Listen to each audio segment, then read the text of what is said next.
Woohoo! We are here with Math 75 and 12.1, the indefinite integral. Yay! And Sharktopus is here feeling very definite about the indefinite integral. Ha ha ha ha. Okay. Anyway, so 12.1 is just a potpourri of math that we're going to lump all together, hopefully to make your whole house smell fresh. But it's gonna feel a little bit like just an avalanche or a mathalanche of information. So we're gonna start off with a ton of information.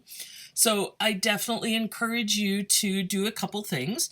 If you like, you can always take a look at the homework first, or read the section first to get an idea of where we're headed, because in the middle of this, it's going to feel like there's an awfully big jungle. And the other thing I would recommend is, take it in little pieces, but do try to get to the end of the lecture, because the beginning is going to be a lot of theory, and at the end I'm actually going to show you the stuff you actually need to know how to do. So the beginning is the why and the what, and the end is the how. Okay, so here we go. To begin with, we need to talk about antiderivatives. Okay, so already, if you know what a derivative is, an antiderivative is either the super arch enemy of the derivative, or it is something that goes against, or in this case, it is going backwards. So what does that mean? Well, I'm going to start off with something that is a derivative. This is the derivative. Yes. I said we're going to do an antiderivative, and first I'm going to do a derivative. So, if f of x equals x squared, well then, from the rules we have in chapter 9, we've got that the derivative f prime of x is 2x. That's it. We're done. Woohoo! Yay!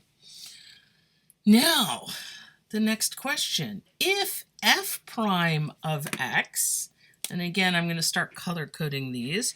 If f prime of x is 2x, it's almost as if I anticipated the problem.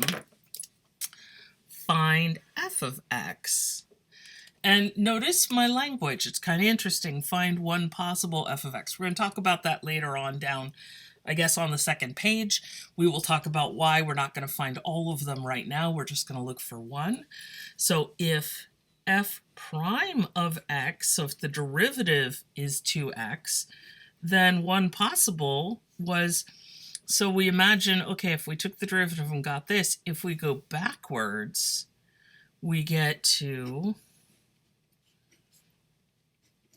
f of x equals x squared. And at this point, I need Elton John here, but he was far too expensive for this video. I don't have that kind of budget. I mean, this is a paper puppet, but oh my gosh, I should have made a paper Elton John. Maybe this is Sharktopus could sing, "It's the circle of life." Anyway, okay, I'm not going to do that again. I'm so sorry. But one way to look at this is if we take the derivative, we get to 2x.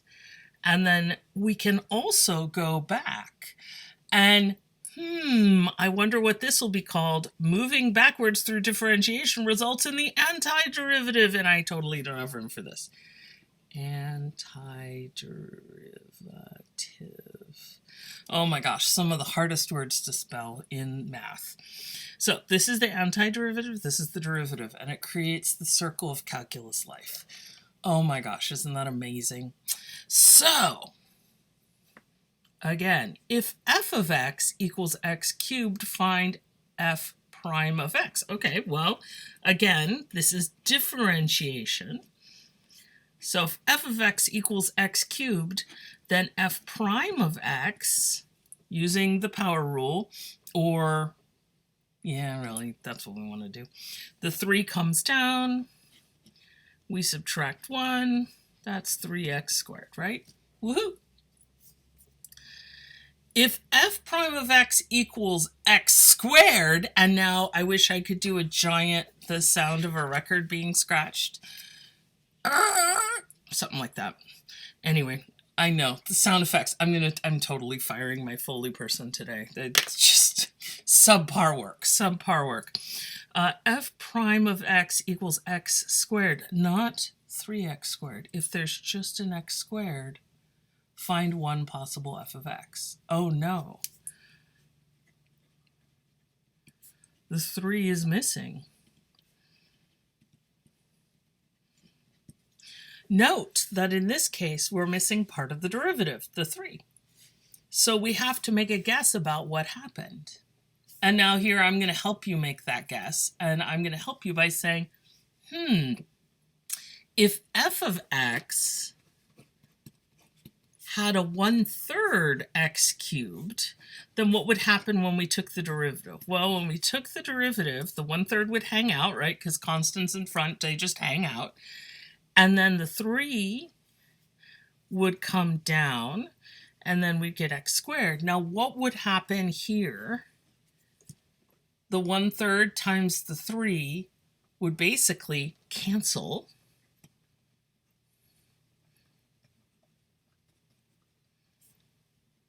And all we would see was the x squared. So the 3 did come down, but it got eaten up by this 1/3. It was just coincidence. There was like a little pothole in front of it, and the 3 goes, and falls into the hole, and that's it. We never see the 3 again. And Sharktopus is like, yum, yum, yum, yum, yum. So maybe Sharktopus ate the 3, I don't know. So notice that if we set this up properly, we can anticipate the 3 came down, but it must have disappeared, so we must have had a 1/3 there, and that's why we ended up with an x squared. So if, oops, let me scooch this up a little bit. If the derivative is simply x squared, then we can surmise that the antiderivative is 1/3 x cubed. What do you think? And that's just one. Again, we're looking at one possible f of x.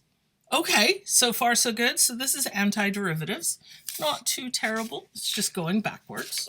So let's do a few. Don't worry about this stuff. I know I have to move this down. Ignore this. This doesn't exist. This is not the math you're looking for.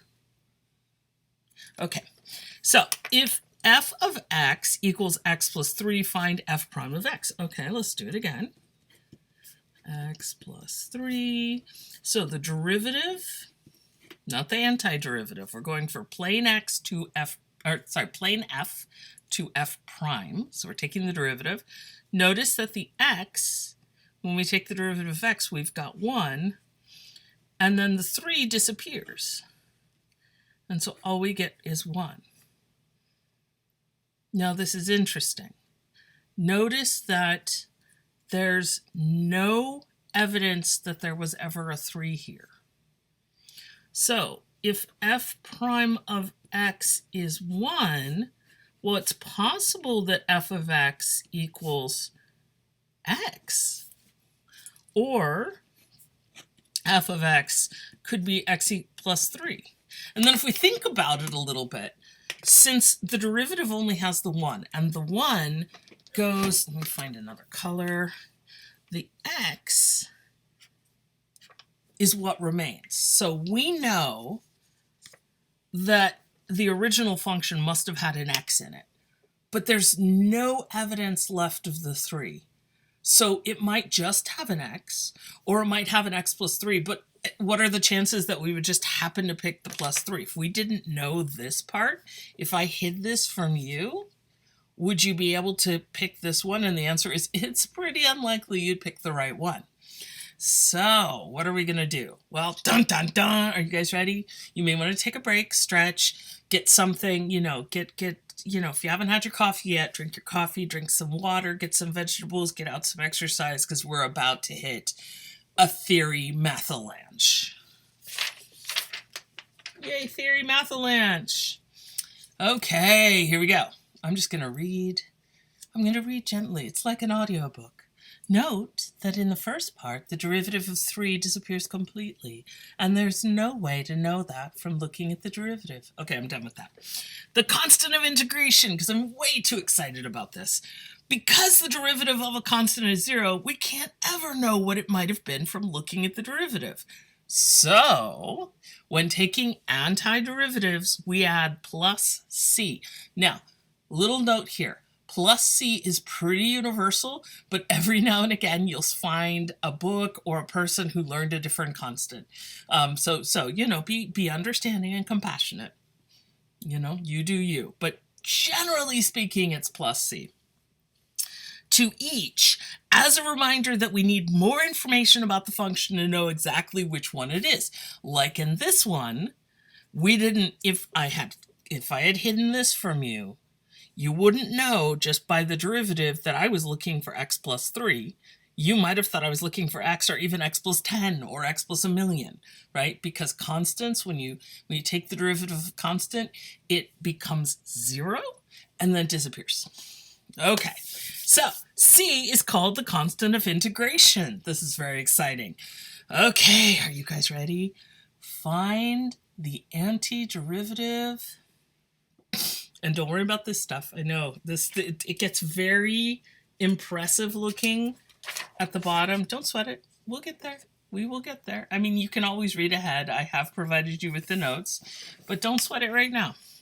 Find the antiderivative of f of x equals 4x cubed. Now notice that this is a different question. Okay, let's go back to the first page because I want to be very clear because people can be like, which one do you want? If I say, if the derivative of this, find one possible f, this is a different question. I never ask for the antiderivative on the first page.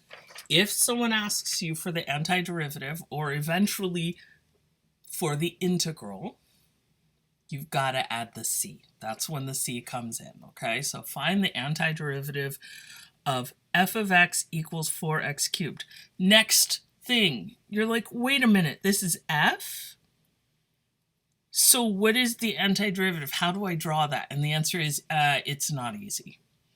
So you want, and I don't know, I'm about to write something, and if it helps you, awesome.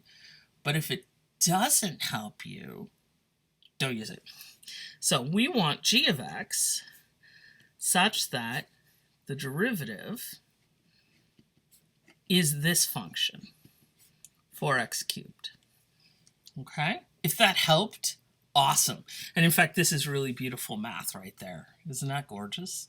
At the very least, you can use this. Like if someone comes up to a party and they're talking to you and you don't really want to talk, you could pull this out and be like, hey, let's talk about this.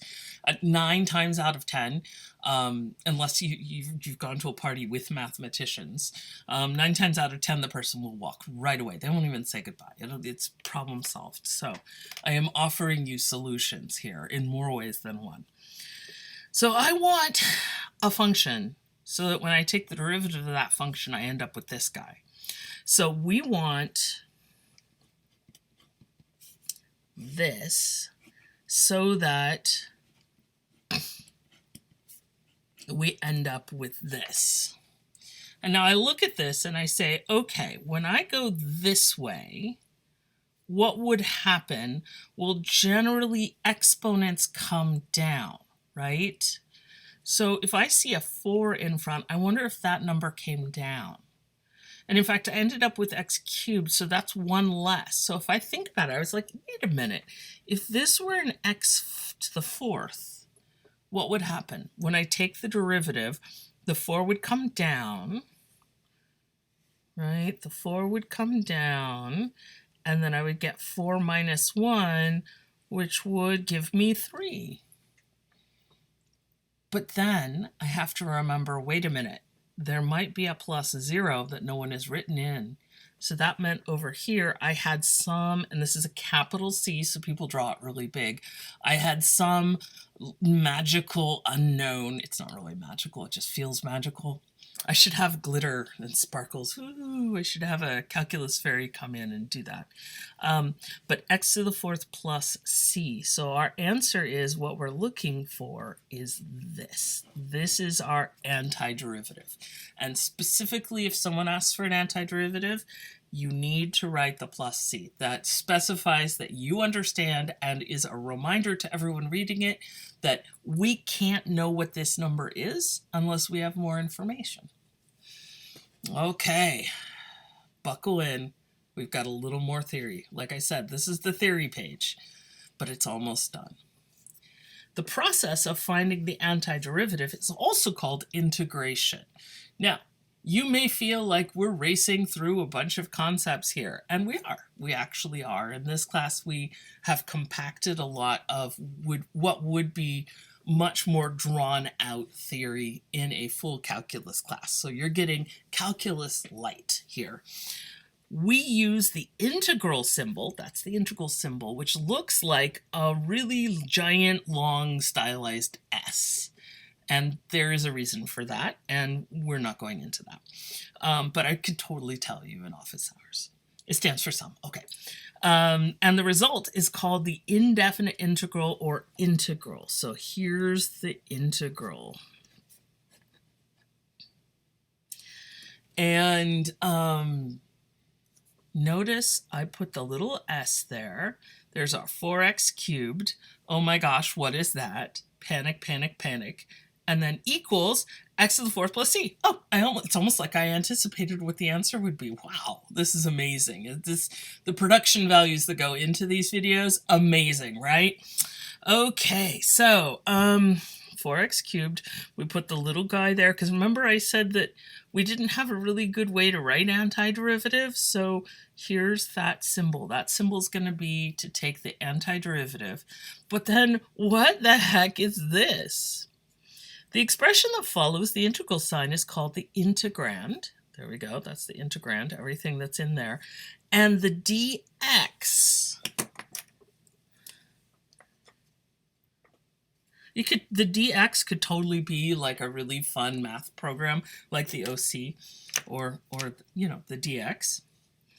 Or you could all, being much younger people than I am, you could all be like, oh, are you down with the dx? Oh yeah, I totally am.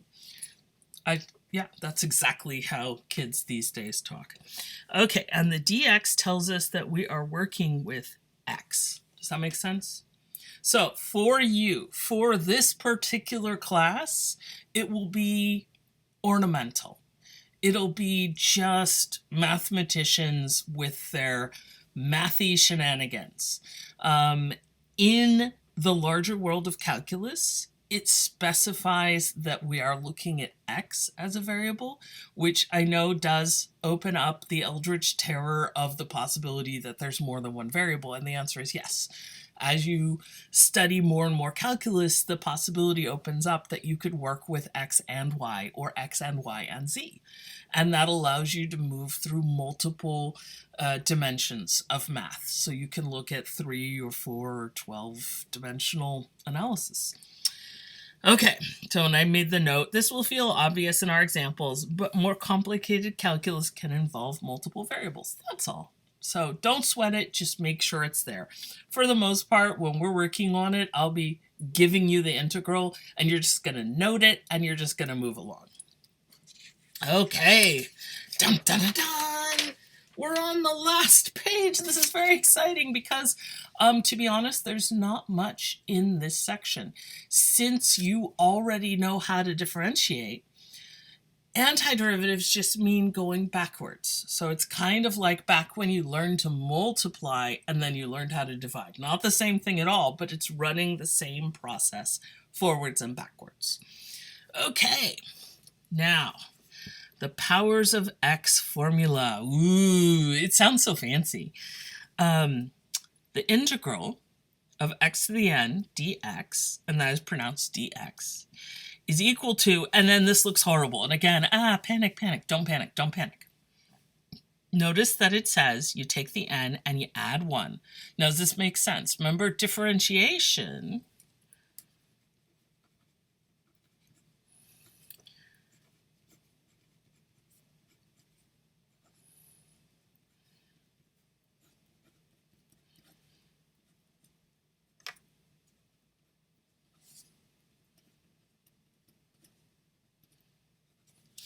if we took the derivative of x to the n plus 1 power, the n plus 1 power would come down and we'd subtract 1. And so we'd end up just with n. So instead of subtracting, we're going to add because we're going in the other direction. Notice that we have to divide by n plus 1. Remember back on, let me find the correct page. Remember back here where we had x squared and I said, okay, the exponent's going to go one bigger. So we went from 2 to 3. But then we had to put in this 1/3 because we noted that there's no 3 here, so it must have canceled with something.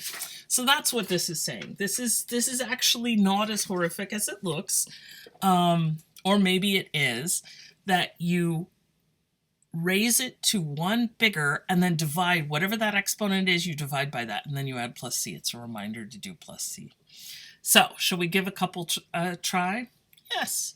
And then you'll notice that n is not equal to, I'm sorry, it's not n is not equal to 1. N is not equal to -1. I'll change that. I'm so sorry. That will get changed in the paper. So if you have, let me write over here. Note, if you have 1 over x dx, this is totally different.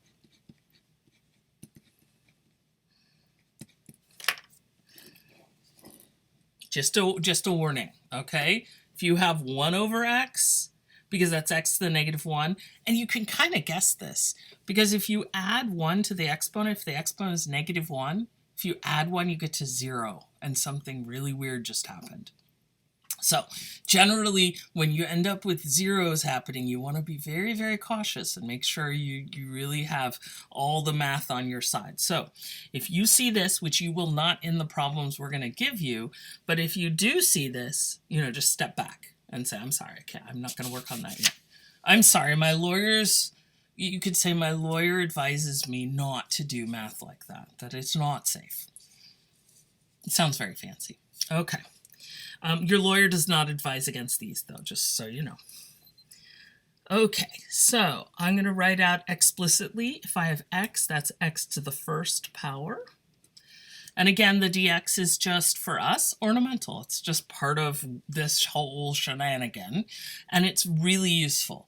The weirdest part about math, especially if you're coming at it from a perspective where it always seemed very strange, is in reality, there's most math is cut to the bone. There's nothing in math that isn't necessary. So there don't tend to be a lot. You can put flourishes in, but there don't tend to be a lot of flourishes. So know that this is important. We're just not able to cover it in this class. Okay, so what is the rule? Well, the first thing is I take the exponent and I add 1. Then I make sure that I also underneath have the same thing. So if I have 1 plus 1 up here, I have 1 plus 1 down there. And then I add c.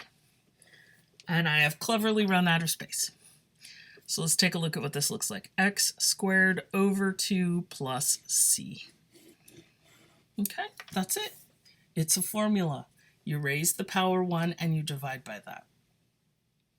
Okay, next one. If I have the integral of 6 dx, or you could say I need to find the antiderivative of 6 dx, or just 6, then remember here, if you're just left with a constant, then x is to the power 0, which is, I don't know that I want to write that out, because that might hurt. So I'll just say it. This is x to the power 0 because there's no x there, right? And so if we raise it 1, it's x to the 1st. So we should be, the anti-differentiation brings the x back, and then we add a c. Now, if you're ever unsure, you're like, oh, this is so complicated, take the derivative of whatever you've got.